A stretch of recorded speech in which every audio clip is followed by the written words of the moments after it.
کوئی ضعیف روایت ہی بتا دیں کہ سیدنا ابو بکر، عمر، عثمان و علی رضی اللہ عنہم اجمعین و علیہم السلام اجمعین، یہی اولو العزم اصحاب رسول ہیں نا، خلفائے راشدین صلی اللہ علیہ وآلہ وسلم و رضی اللہ عنہم اجمعین، تو ان کو تو کبھی کوئی دیدار اس طرح کا نصیب نہیں ہوا. تو یہ لوگ زیادہ حقدار تھے اللہ تعالیٰ کو خواب میں دیکھنے کے یا بعد کے لوگ؟ اور اگر یہ پیکیج غیر انبیاء کے لیے ہوتا تو سب سے پہلا حق تو سیدنا موسیٰ علی نبینا و علیہ الصلوۃ والسلام کا تھا. سورۃ الاعراف میں جو اللہ تعالیٰ نے فرمایا کہ قال لن ترانی، تو مجھے نہیں دیکھ سکتا، تو اللہ تعالیٰ فرماتا ہے کہ بعد میں نے نبی علیہ السلام کے امتیوں کو خواب میں زیارت کروانی ہے، تو تم تو اولو العزم پیغمبر ہو، تو خواب والا پیکیج آفر کیا جاتا ہے. میں آن دا بہاف آف سیدنا موسیٰ علیہ السلام آپ کو گارنٹی سے کہتا ہوں کہ خواب والا پیکیج اگر موسیٰ علیہ السلام کو آفر کیا جاتا وہ قبول کر لیتے. ہمیں کیا جائے، ہم قبول کرنے کے لیے تیار ہیں. وہ پیکیج نہ پیش کرنا اس بات کی دلیل ہے کہ یہ اعزاز ان کو بھی نہیں ملنے والا تھا.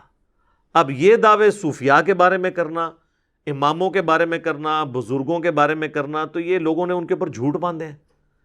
ان کی تو کوئی حیثیت نہیں ہے. سیدنا عیسیٰ علی نبینا علیہ الصلوۃ والسلام کے اوپر لوگوں نے جھوٹ باندھ دیے. اس وقت دنیا میں سب سے اوریاں اور بڑا شرک حضرت عیسیٰ علیہ السلام کے نام پر لوگ کر رہے ہیں. اتنے تو بت پرست نہیں ہیں دنیا میں جتنے کرسچنز ہیں،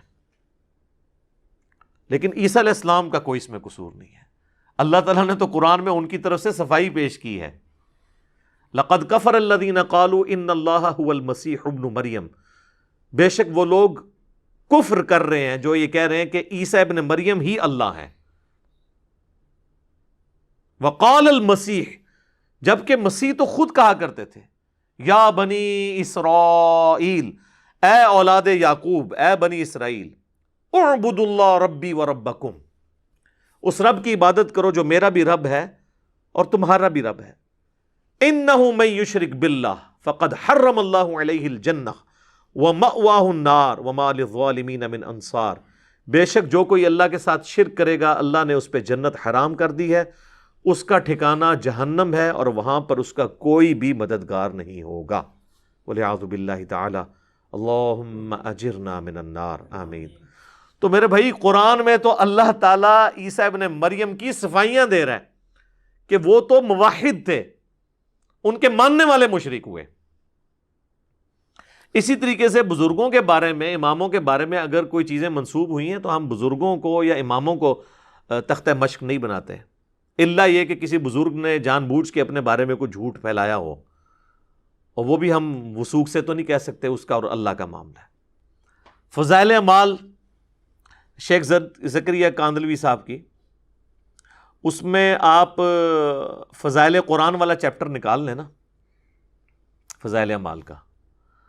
اس میں وہ لکھتے ہیں کہ ایک رات امام احمد بن حنبل کو اللہ تعالیٰ کی خواب میں زیارت ہوئی. تو احمد بن حنبل نے سوال کیا کہ اے اللہ میں تیرا قرب حاصل کرنا چاہتا ہوں، سب سے آسان ذریعہ کیا ہے؟ تو اللہ تعالیٰ نے فرمایا کہ قرآن. سر یہ قرآن اگر اللہ فرما رہا ہے کہ قرآن میرے تک پہنچنے کا ذریعہ ہے تو اس کے بعد تو کوئی گنجائش نہیں رہتی. وہ کہتے ہیں کہ احمد بن حنبل نے آگے سے پوچھا کہ یا اللہ سمجھ کے یا بغیر سمجھ کے؟ یار قرآن اللہ نے اس لیے نازل کیا تھا کہ لوگ آگے سے یہ سوال کریں گے کہ سمجھ کے کہ بغیر سمجھ کے؟ یہ مردے بخشوانے کا ذریعہ تھا. اور وہ احمد بن حنبل جسے عربی بھی آتی ہے اسے یہ کہنے کی کیا ضرورت ہے یہ چور نے اپنی لنگوٹی چھوڑی ہے. یہ سمجھے کہ احمد بن حنبل جو ہے نا کوئی جنوبی پنجاب سے تھے یا کے پی سے تھے کہ جن کو پشتو آتی تھی اور عربی آتی نہیں تھی. ظاہر ہے وہ فضائل اعمال زیادہ تر کے پی میں پڑھی جا رہی ہوتی ہے نا، تو وہ آپ فضائل اعمال جو پڑھ رہے ہیں نا کے پی والے ہمارے پٹھان بھائی، ان کو بتائیں کہ احمد بن حنبل پٹھان نہیں تھے. وہ اگرچہ عجمی تھے لیکن عربی ان کی مادری لینگویج تھی. تو آگے سے کہتے ہیں اللہ تعالیٰ نے کہا کہ چاہے سمجھ کے پڑھ چاہے بغیر سمجھ کے پڑھ. یعنی قرآن اس لیے نازل ہوا ہے، یعنی پورے کا پورا قرآن اس کے اگینسٹ کھڑا ہے. صرف سورۃ الانعام کی جو آیت نمبر 19 ہے، وَأُوحِيَ إِلَيَّ هَذَا الْقُرْآنُ لِأُنذِرَكُمْ بِهِ وَمَنْ بَلَغَ، اے نبی فرما دو قرآن میں نے اس لیے نازل کیا کہ اس کے ذریعے نصیحت کرو، اے نبی تم ان کو بھی، اور جس تک یہ پہنچ جائے کتاب اس کے ذریعے نصیحت کرے۔ تو نصیحت جو ہے وہ سمجھ کے ہوگی یا بغیر سمجھ کے؟ فَذَكِّرْ بِالْقُرْآنِ مَن يَخَافُ وَعِيدٍ، اے نبی قرآن کے ذریعے لوگوں کو نصیحت کریں جو اللہ کی دھمکی سے ڈرتے ہیں۔ تو قرآن تو سراپا ہدایت ہے، یہ سمجھ کے یا بغیر سمجھ کے۔ اور یہی وجہ کہ پھر آپ کو یہ لوگ جو ہے نا وہ یہی کہتے نظر آئیں گے، جی میں اتنے سپارے پڑھتا ہوں تو میں اتنے، اور وہ بھی فضائل اعمال کے اندر لکھا ہوا ہے کہ جی ایک بزرگ تھے روزانہ 3 قرآن پڑھتے تھے، اور پھر ایک اور کے بارے میں لکھتے ہیں کہ وہ 8 قرآن پڑھا کرتے تھے روزانہ کے۔ 8 قرآن روزانہ کے پڑھنا کیا پاسبل ہے؟ بغیر سمجھ کے بھی نہیں پڑھے جا سکتے۔ یہ تو اس کے ساتھ کوئی اس کا تعلق ہی نہیں بنتا، بغیر سمجھ کے بھی 8 قرآن نہیں پڑھے جا سکتے۔ سر آپ کو 15 سے 20 منٹ تو چاہیے نا ایک سپارہ پڑھنے کے لیے بغیر سمجھ کے۔ تو آپ ذرا کیلکولیشن کر لیں کہ 8 قرآن کیسے پڑھے جا سکتے ہیں؟ 24 گھنٹے میں سونا بھی ہے، کھانا پینا بھی ہے، ٹائلٹ بھی ہے، سب کچھ چیزیں جڑی ہوئی ہیں۔ صحابہ نہیں پڑھ سکتے تھے۔ صحیح مسلم میں حدیث ہے، بخاری میں بھی اس کا کچھ حصہ موجود ہے کہ نبی علیہ السلام فرمایا تم میں سے کسی کی استطاعت ہے کہ رات میں 1/3 قرآن پڑھ لے؟ صحابہ نے کہا یا رسول اللہ ہم میں کون ایسی استطاعت رکھ سکتا ہے؟ تو آپ نے فرمایا کہ سورہ اخلاص 1/3 قرآن کے برابر ہے۔ تو صحابہ نے تو نہیں کہا کہ بھئی ہمارے جو گھوڑے کے سم سے جو خاک اڑے گی وہ کسی ہمارے گھوڑے کی نتھنوں میں بیٹھے تو کوئی بزرگ اس کو نہیں پہنچ سکتا، تو جب بزرگ 8 قرآن پڑھیں گے تو ہم کیوں نہیں پڑھ سکتے یا رسول اللہ؟ کہانی ہے نا، جو مرضی بیان کرو۔ جو میں کہتا ہوں صحیح مسلم میں وہ حدیث ہے کہ بنو سلمہ جو ہے مسجد نبی کے قریب شفٹ ہونے لگے، نبی الاسلام نے ان کا جھمگٹا دیکھا، آپ نے فرمایا کیا ارادہ ہے؟ کہ یا رسول اللہ اتنی دور سے آتے ہیں اپنے گاؤں سے تو جماعت رہ جاتی ہے، چاہتے ہیں آپ کے پاس شفٹ ہو جائیں، اتنی دور سے مشقت کر کے پیدل چل کے آنا پڑتا ہے۔ تو آپ نے فرمایا کہ جتنے قدم چل کے آتے ہو نا اتنی نیکیاں تمہارے نامہ اعمال میں لکھی جاتی ہیں۔ تو انہوں نے پھر دوبارہ شفٹ ہو گئے وہ، اور انہوں نے ارادہ ترک کر دیا۔ تو میں کہتا ہوں یار یہ تو کہتے ہیں بزرگ جو ہے وہ ایک نماز مکے پڑھتے ہیں، دوسری مدینے پڑھتے ہیں، روحانی طور پہ تیسری بیت المقدس۔ صحابہ کو تو اپنے گھر مدینے کے گاؤں سے شہر میں شفٹ کرنے پڑ رہے ہیں۔ نبی الاسلام کو تو بقول ان کے کہنا چاہیے تھا کہ بھئی آنے میں تکلیف ہوتی ہے تو اڑ کے آ جایا کرو، تمہارے گھوڑے کے نتھنے میں بیٹھنے والی خاک سے بھی گئے گزرے جو بزرگان دین ہوں گے وہ تو اڑا کریں گے، تو تم نہیں اڑ سکتے؟ سر یہ کتابوں کا دین ہے، کتابوں کا دین بابوں کے دین سے بالکل مختلف ہے۔ جب تک یہ بابے نہیں نہ اکھڑتے اس وقت کتابیں نہیں ان کے اندر داخل ہوں گے۔ اب تو اللہ کا شکر ہے اکھڑ گئے ہیں، اب تو کبھی کوئی یاد کرواتا ہے تو یاد آتا ہے، تو ادروائز تو اللہ کا شکر ہے کہ یہ سارا کے سارا معاملہ کلیئر ہو گیا۔ اچھا پھر فضائل مال کے اندر انہوں نے نا صرف یہاں پہ دروازہ نہیں بند کیا قرآن کو سمجھنے کا، انہوں نے اس کو مزید انشور کیا، اور انہوں نے کہا کہ قرآن پاک جو ہے نا اس کی تفسیر کے لیے، اس کو سمجھنے کے لیے 15 علوم چاہیے، تاکہ بالکل انشور ہو جائے کہ کوئی ترجمے کی طرف جائے ہی نہ۔ اور وہ گنواتے گنواتے 14 علوم تک جب پہنچے ہیں نا، اور جب 15واں لکھا ہے تو لکھا 15واں وحی ہے، گاڈ گفٹڈ، کہتے ہیں اللہ کی طرف سے۔ جو ہم کہتے ہیں نا نبوت وحی ہے، ولایت کسبی ہے، یہ 2 ٹرمز ہیں، یعنی جو آپ محنت کر کے حاصل کر سکتے ہیں اسے کہتے ہیں کسبی، یہ کسب حلال۔ تو نبوت کسبی نہیں ہے، وحی ہے جسے اللہ تعالیٰ دے۔ تو وہ کہتے ہیں 15واں علم جو ہے وہ وحی ہے، وحی نہیں، وحی ویسے ہسٹری بڑھا ہے، وحی۔ تو اب وہ کون شخص دعویٰ کر سکتا ہے کہ میرے پاس وہ وحی علم ہے؟ تو اگر کوئی 14 علوم سیکھ بھی لے، ایون ویسے تو ان کے لوگوں کو 14 کے انعام بھی نہیں آتے ہوں گے، تو وہ پھر کہیں گے جی 15واں تو پھر بھی تہاڈے کول کوئی نہیں ہے کیونکہ تہاڈا فرقہ دوسرا ہے۔ تو یہ سب انہوں نے کہانیاں ہرڈلز رکھی تھی۔ قرآن کے دشمن ہے، ایسے دشمن ہے کہ کوئی بیچارہ اگر قرآن لے کے بیٹھے نا ترجمے سے پڑھنے کے لیے تو پہلی اس پہ قدغن یہ لگائیں گے جی بغیر وضو کے آپ قرآن کو ہاتھ نہیں لگا سکتے۔ اب تو خیر ٹچ سکرین موبائل نے مسئلہ حل کر دیا ہے، وہ تو یہ بھی مانتے ہیں کہ اس کو آپ ہاتھ لگا سکتے۔ وضو کر کے کوئی بیٹھ جائے گا تو کہے کہ آپ نے ڈائریکٹ نہیں پڑھنا، کسی عالم سے جا کے پڑھنا ہے۔ عالم کے پاس جائیں گے تو وہ آگے تفسیروں کے چکر میں ڈال دے گا، وہ کہے گا جی اس کا تو ترجمہ ہے نا، یہ ترجمے میں سے ڈائریکٹ نہیں مطلب نکلنا، آپ نے جو انڈائریکٹ مطلب بھی نہیں نکلتا وہ آپ نے نکالنا ہے، اس میں سے جو اچھل اچھل کے ڈائریکٹ نکل رہا ہوگا نا وہ نہیں آپ نے نکالنا۔ مطلب ایاک نعبد و ایاک نستعین سے اچھل اچھل کے کیا نکل رہا ہے کہ اللہ کو پکارنا ہے. یہ نہیں آپ نے مطلب سمجھنا, آپ نے بابوں کے پکارنے کو بھی اللہ کا پکارنا سمجھنا ہے. تو اس طریقے سے یعنی یہ پھر ڈسیو کرنے کی کوشش کرتے ہیں. اور پھر یہ ان کے پاس ہتھیار ہے جی, وہ 15واں علم وہ بھی ہے. وہ جناب سنبھال لو, وہ 15واں علم کس نے حاصل کیا اور کس نے بتایا. اچھا, یہ تو میں نے آپ کو بتایا کہ یہ خواب اور بیداری کے بارے میں. ایک اور بڑا انٹرسٹنگ واقعہ ہے, فضائل حج شریف میں لکھا ہوا ہے.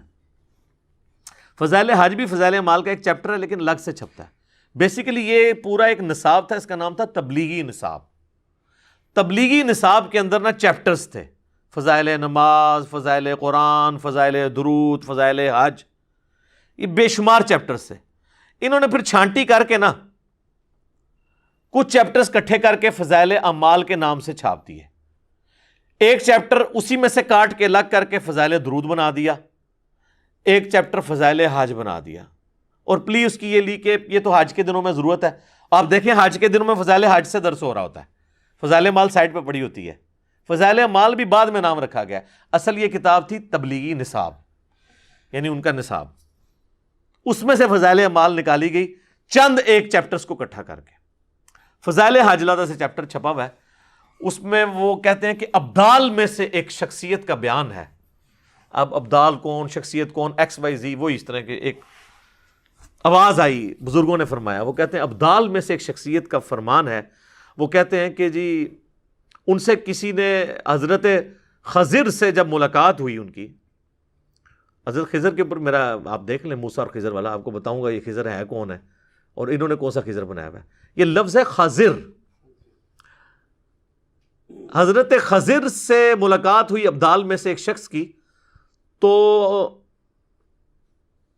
اس نے کہا کہ حضرت آپ تو اس امت کے بڑے بڑے اولیاء کے پاس گئے ہیں, آج تک آپ کو کوئی ایسا ولی ملا ہے جو مرتبے میں آپ سے بھی زیادہ ہو؟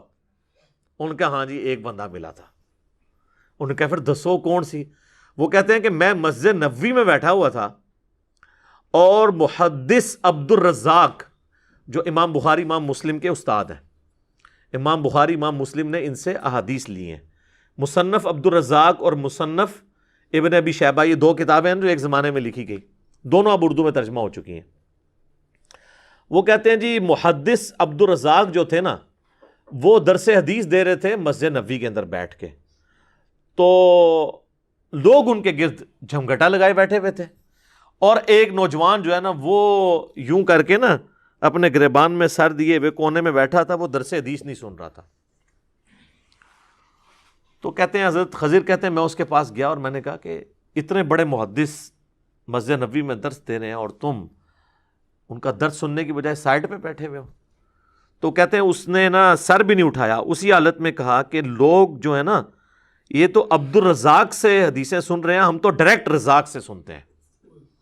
جی جی جی, یہ یعنی یہ بات اور غلام احمد قادیانی کے دعوے میں کیا فرق ہے؟